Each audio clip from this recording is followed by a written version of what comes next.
Welcome to Saucy Cat. My name's Zoe and rice noodles are really good, but I feel like I haven't cooked with them nearly enough. So today let's fix that with a recipe so good it'll knock the taste buds right off your tongue. Vegan pad thai. Let's get into it.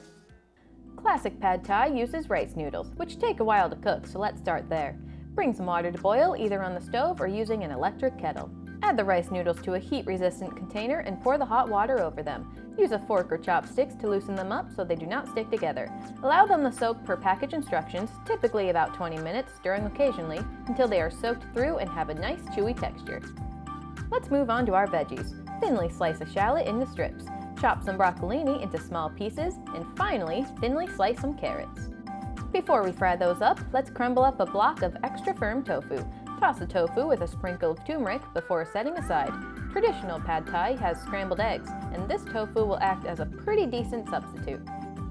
Now set a large pan onto the stove at medium-high. Heat up a drizzle of sesame oil and add in the shallot. Fry that up for about a minute, then toss in the tofu. Fry the tofu for about 5 minutes until the bigger chunks get some browned edges. Add in the broccolini and carrots. Sauté for around 10 minutes, allowing everything to heat up and cook together. With our veggies and noodles almost ready, let's whip up a tangy pad thai sauce. In a small bowl, add coconut sugar and tamarind paste. Water that down with some lime juice, soy sauce, and, well, water. Totally optional, but Connor loves a little heat, so I'm going to throw in some Sriracha as well. Give everything a good whisk so that the sugar and tamarind paste breaks down and everything is a thick, cohesive sauce. Drain out the rice noodles and add them to the pan. Pour in the sauce and add in some bean sprouts. Toss it all so everything is evenly coated by the sauce. Continue to cook on the heat until the sauce has reduced and has been soaked up by our other ingredients, about 10 minutes. Our noodles are glistening with saucy goodness, so let's grab some crushed peanuts and plate this dish. And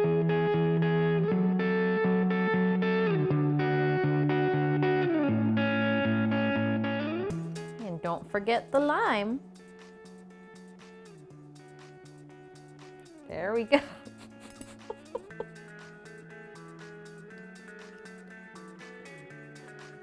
There is such an assortment of flavors in this dish. We got sweet and salty and savory and sour. If you want it, this dish has got it.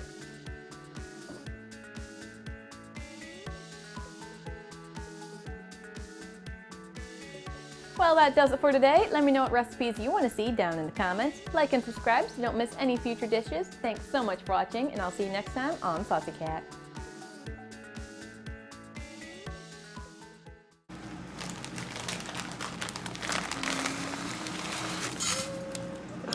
That's too many noodles.